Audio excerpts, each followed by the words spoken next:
An embodied approach is recognition that learning doesn't occur in a vacuum. It's not isolated to the brain or even to the individual learner.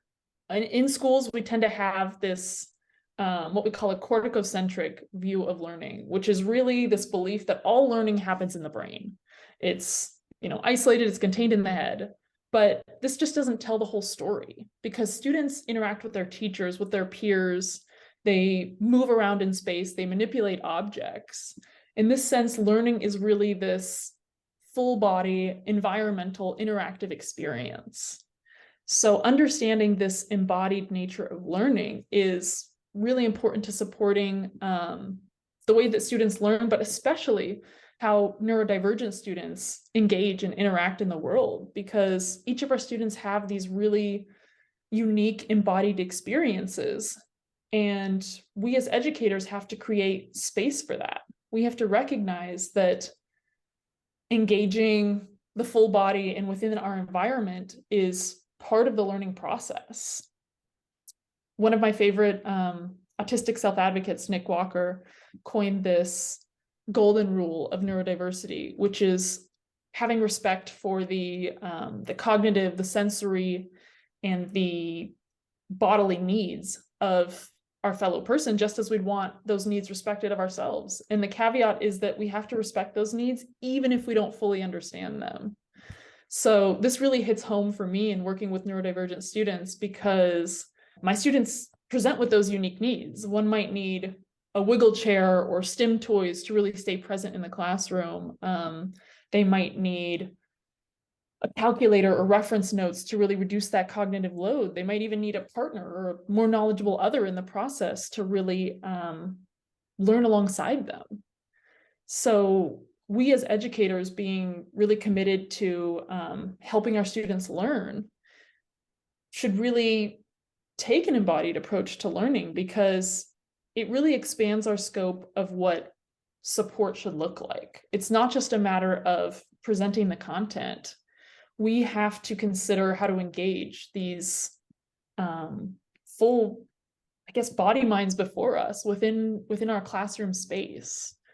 And this can take some collaboration across the school itself, or even between the school and home. I have a couple examples in mind of what this might look like, of what really taking an embodied approach looks like in my work. One of my students was really struggling with recall of multiplication facts. And all of us might remember what this looked like in our early years of schooling. His class was practicing using those drill and practice worksheets over and over again, just pen and paper, black and white. And this kind of reflects that information processing model of learning, where the brain is thought to just compute and spit out answers. But this didn't reflect at all the way that my student learned best. This was a student whose bodily experience was more pronounced. He really benefited from movement. So I pulled out a deck of cards, we split them in half, and we each would flip one card and multiply those numbers together. And the only way that I can really describe what happened is that the action of moving his body through space, of manipulating real objects, allowed his processing to flourish. His recall for these facts just exploded.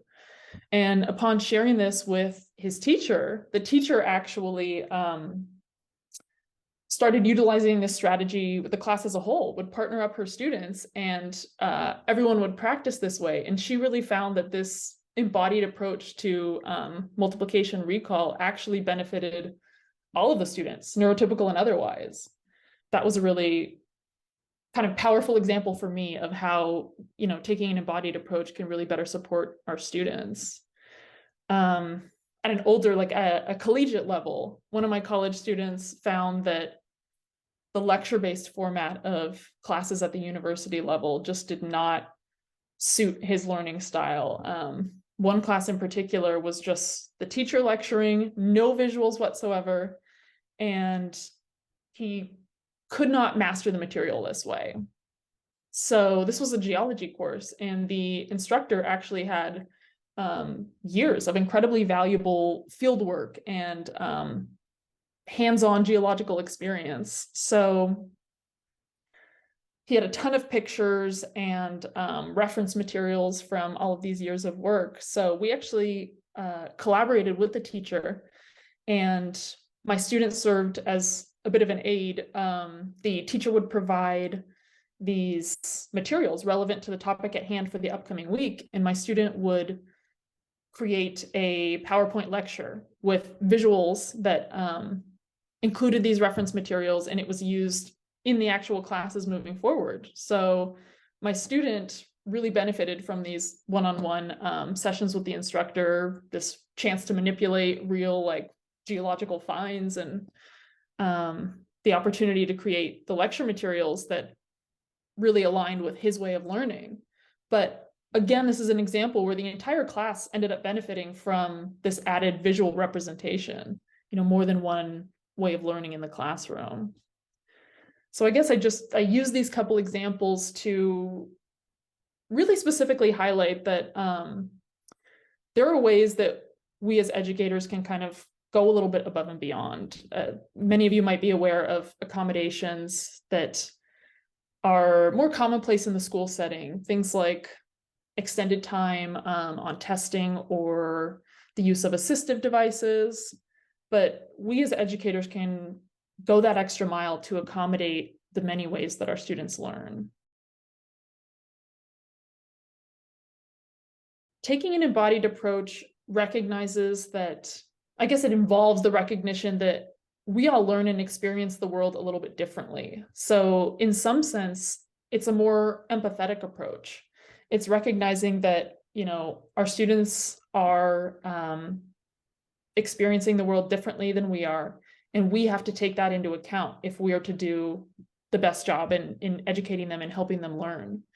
And it really increases access for students who need it most. So it's reducing the bias against students who might not fall into that typical or neurotypical one way of thinking, one way of presenting the information. Taking that embodied approach really expands how we support our students.